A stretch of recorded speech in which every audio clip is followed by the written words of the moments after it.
1:03 p.m. En medio de la crisis financiera en Antioquia, los pagadiarios o gota a gota ya rondan los consultorios del personal de salud en hospitales como el de San Rafael, en Itagüí. El gerente de ese centro de salud dice que sus trabajadores están laborando con hambre porque las EPS no pagan y pide una urgente intervención del gobierno nacional. Alfonso Cárcamo, ¿cuál es la situación de ese hospital? ¿Qué más dice el gerente? Tatiana, muy buenas tardes. Y es que estuvimos en este hospital y realmente la situación es dramática. No hay otra forma de decirlo, pues aseguran que solamente Sabia Salud y la nueva EPS adeudan casi 20.000 millones de pesos a este hospital y aseguran que con este déficit fiscal pues es muy difícil seguir operando. Sin embargo, como unos héroes siguen allí atendiendo a cada persona que va por urgencia o por cualquier otro mal. Aseguran que aparte de estos pagadiarios, por ejemplo, se han tenido que enfrentar a situaciones como que los mismos pacientes lleven sus medicinas, lleven medicamentos para aportar a la solución de esta problemática. Pegado de Los Santos y esperando un milagro se encuentra el sector de la salud en Antioquia y el resto del país. En las últimas horas, Luis Arroyave, gerente del Hospital San Rafael de Itagüí, se convirtió en el rostro del mal momento financiero que hoy atraviesan. Para mí fue muy duro. Este diciembre, ver que mis funcionarios llegaban llorando, no tengo con qué comer, no tengo que pagar arriendo, no tengo un aguinaldo para mi hijo, y decirles no tengo con qué pagarles porque 9PS desde agosto no nos paga. El gerente Arroyave habla hoy por sus más de 800 trabajadores. Todo el mundo habla del problema de los pacientes, tienen toda la razón, del problema económico, pero no ven lo que está detrás, que somos nosotros, donde realmente no nos pagan las aseguradoras porque el gobierno dice que les pagó y ellas no nos pagan, o al revés, porque el gobierno tampoco les paga, sobre todo las intervenidas. Y es que solo la nueva EPS y Sabia Salud deben a este hospital casi 20.000 millones de pesos. Sus trabajadores se han visto abocados a pedir ayudas extras para cumplir con sus obligaciones personales. Tenemos mucho personal que en vista de su corto, digamos 3 meses o 4 meses adeudados, han tenido que recurrir a pagadiarios. Una situación bastante delicada porque sabemos que ponen en riesgo su vida y ponen en riesgo también a la familia. La falta de pagos obligan al personal de salud a trabajar con las uñas. Porque en medio de esta crisis de tanto tiempo sin pago, hemos tenido que sacar inclusive recursos de donde no tenemos para comprar papel higiénico, inclusive para comprar guantes, y se nos han ido inclusive 8 auxiliares de enfermería.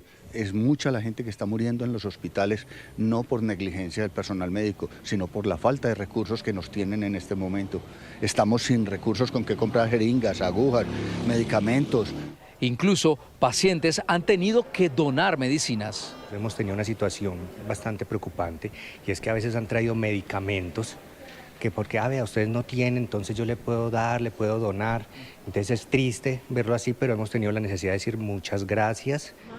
La mamá de Nidia es tan solo uno de los millones de pacientes que padecen la falta de recursos. Hospitalizada aquí desde el 2 de noviembre a la espera de una prótesis de cadera y no se ha podido. Tiene 88 años y lo único que me dice es yo quiero vivir. Y aquí en la cama tendida, todo, ya va a cumplir 3 meses. Sabia Salud, CoSalud y la nueva EPS, todas intervenidas por el gobierno, deben a los hospitales de Antioquia 4.9 billones de pesos. Y es que para terminar y para que todas las personas que nos están viendo en estos momentos nos entiendan un poco la situación, también nos dicen desde el hospital que, por ejemplo, en diciembre 77 personas decidieron irse de este hospital, decidieron renunciar para ir a otros centros de salud. Pero resulta y pasa que la situación en otros centros de salud está aún más crítica que la del Hospital San Rafael del municipio de Itagüí y tuvieron que regresar a seguir padeciendo lo mismo, pero menos grave. Grave situación para trabajadores de la salud y para pacientes. Alfonso, gracias. Van 2 semanas de 2026 y el gestor farmacéutico de la nueva EPS, definido para este año, aún no entrega su primera fórmula en el Quindío. Nelson Murillo en Armenia, ¿se sabe por qué? Stephanie, por una razón que parece increíble, y es que todavía no han firmado el contrato entre Medic y la nueva EPS. Les mostramos a esta hora el panorama en la nueva EPS, aquí en la carrera 16 entre calle Segunda y Tercera Norte en la capital quindiana. Hasta este punto, Stephanie y televidentes, tienen que llegar los usuarios de la nueva EPS con sus fórmulas, digitalizarlas y esperar hasta que Medic tome las riendas de esta entrega de medicamentos para poderlos recibir. Pero recuerden una cosa, que los pendientes tienen una vigencia entre 1 y 3 meses. En el siguiente informe, el viacruces que viven los usuarios de la salud en Armenia. En el cuarto piso de la clínica La Sagrada Familia, en delicado estado de salud, permanece Jaime Guerrero, un funcionario bancario pensionado con diabetes tipo 2, hospitalizado desde el 20 de diciembre por falta de medicamentos que debería haberle entregado la nueva EPS. Él hace parte de la Asociación de Usuarios de la nueva EPS en el Quindío. Si no le entregaban la insulina, no nos daban las tirillas, que era como si no le entregaran nada a uno. Y ya llevaba casi un año sin recibir los medicamentos, hasta ahora que no había que esperar, y bueno, le daban los pendientes a uno nomás. Entonces, a raíz de eso, se agravó más la enfermedad. Así como el caso de don Jaime, decenas de pacientes, de usuarios de la nueva EPS se acercan hasta estas oficinas para buscar sus medicamentos. Sin embargo, la respuesta es la misma, esperar. No hay medicamentos, no hay nada. No hay nada. Aquí en Armenia estamos supremamente graves con esta situación. Hacen el copago, le entregan una parte a uno y ahí se vence el copago porque nunca llega a la casa el resto. Yo necesito medicamentos para el dolor. Llevo 4 cirugías de columna, o sea, me da piedra hablar de eso.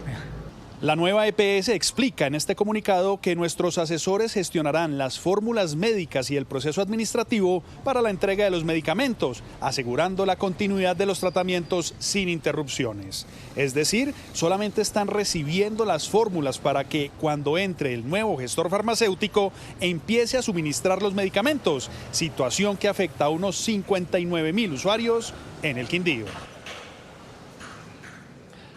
Ahora las autoridades sanitarias en el departamento del Quindío y también las relacionadas con el cumplimiento de estas directrices de que se firme ese contrato entre Medic y la nueva EPS están pendientes para que efectivamente empiecen a entregar los medicamentos a los usuarios en Armenia lo más pronto posible.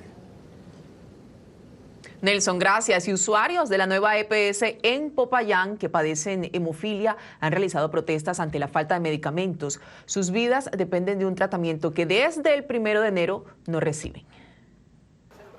Cansados por la ausencia de respuestas, pacientes con hemofilia afiliados a nueva EPS decidieron protestar frente a las instalaciones de la entidad, exigiendo la entrega del medicamento para su enfermedad. Sangrar es una cuestión de vida o muerte. Así lo advierte Manuel Ordóñez, paciente a la vez médico pediatra y vicepresidente de la Liga Nacional de Hemofílicos, quien asegura que esta enfermedad le ha impedido en ocasiones ejercer su profesión al 100%. Estamos atravesando una situación muy delicada. Pacientes con trastornos de la coagulación, hemofilia, von Willebrand, afibrinogenemia, no estamos recibiendo desde el 1 de enero el tratamiento vital que nos permite vivir. La hemofilia se hereda, principalmente por los hijos varones, drama que vive Alexander Guata, quien ya perdió a un hermano y ahora vive con la zozobra por sus hijas. Me han visto a mí muchas veces tendido en una cama recibiendo medicamentos, entonces ellas son muy conscientes de que a sus hijos no les van a brindar una cosa de estas. Es triste, ¿no? Es triste porque tienen derecho a tener hijos, pero no los deben tener. Tratamientos que superan los 20 millones de pesos al mes obligan a madres como Sandra Medina a exigir respuestas para su hijo. La nueva EPS nos ha negado el servicio del programa de hemofilia, el cual están afiliados los demás pacientes, incluyendo mi hijo. El problema también es de que nos tiene sin medicamento. Mi hijo es severo, no pudo estar aquí porque ya tiene un sangrado pequeño articular en la rodilla y es por falta de tratamiento. Noticias Caracol intentó dialogar con las directivas de la nueva EPS en Popayán, pero no dieron respuesta. Los afectados solicitarán una interventoría a nivel nacional. Y precisamente hace tan solo unas horas el observatorio Así Vamos en Salud reveló un panorama preocupante sobre las finanzas del sector, billonarias pérdidas en los últimos años y un deterioro del patrimonio que hoy sostiene la atención médica en el país. Nicole Buitrago, ¿qué implica para los hospitales y clínicas esta advertencia del observatorio? Ana Milena, muy buenas tardes. Pues implica una necesidad a nivel financiero, pero que repercute en las dificultades para millones de pacientes en todo el país. Hoy las clínicas y los hospitales acumulan una billonaria deuda por parte del sistema de salud que los está llevando a limitarse en tema de contratación, a tener retrasos en los pagos de salarios, honorarios del personal de la salud, principalmente los especialistas y los contratistas, pero también a suspender más de 16.000 servicios por lo menos en lo que sabemos hasta el año 2025. Y a esto se le suma otra realidad que revela el observatorio Así Vamos en Salud, y es el tema de las pérdidas. El sistema de salud sigue acumulando pérdidas. Solo en 2025 se acumularon cerca de 7.3 billones de pérdidas y para el año 2026 el panorama no pinta bien. La crisis que hoy vive el Hospital Departamental de Caquetá refleja la dura realidad financiera que enfrentan los centros médicos públicos y privados en todo el país. A la fecha, la institución acumula deudas en salarios con médicos especialistas. Nuestros especialistas contratistas de la institución, en donde cada uno de ellos tiene sus necesidades, tiene sus casas y son la única fuente de empleo que tienen en el Hospital Departamental María Inmaculada. El caso de este hospital no es aislado. Cuando miramos el panorama a nivel nacional, las asociaciones que representan a los prestadores del servicio de salud reportan enormes problemas porque no reciben los pagos a tiempo por parte de las aseguradoras. A la fecha, la red de hospitales públicos reporta que le adeudan cerca de 14 billones de pesos. De ese monto, 10 billones hacen parte de una cartera vencida que supera los 360 días de mora. Muchas de las atenciones que anteriormente eran realizadas en clínicas privadas, pues al cierre de estas instituciones, precisamente por la falta de pago y la capacidad para continuar operando, pues toda esa población fue trasladada a los hospitales públicos, casi que duplicando la facturación, pero los pagos no fueron coherentes. Según el más reciente estudio del observatorio Así Vamos en Salud, el sistema de salud acumuló pérdidas superiores a los 7.3 billones de pesos solo en 2025 y acumula un patrimonio negativo de 15.8 billones de pesos. Tenemos una media de que por cada 100 pesos que recibe el sistema de salud se está gastando 108 pesos, un poco más de 108 pesos.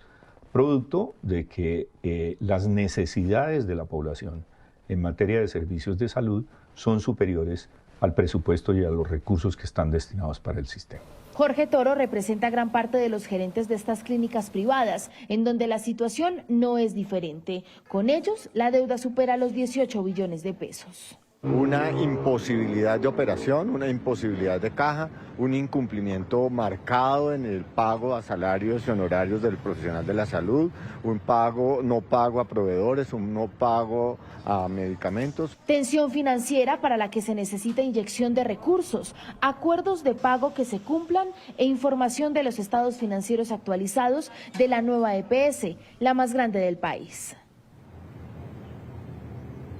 Y se le suma otra preocupación y es el incremento del salario mínimo, pues más del 60% de los trabajadores en clínicas y hospitales del sector de la salud pues reciben este tipo de incremento superior al 23% para el 2026. Y si lo vemos desde el lado de los pacientes, pues el último reporte de la Superintendencia de Salud muestra que solo para agosto de 2025 se registraron más de 2 millones de reclamaciones.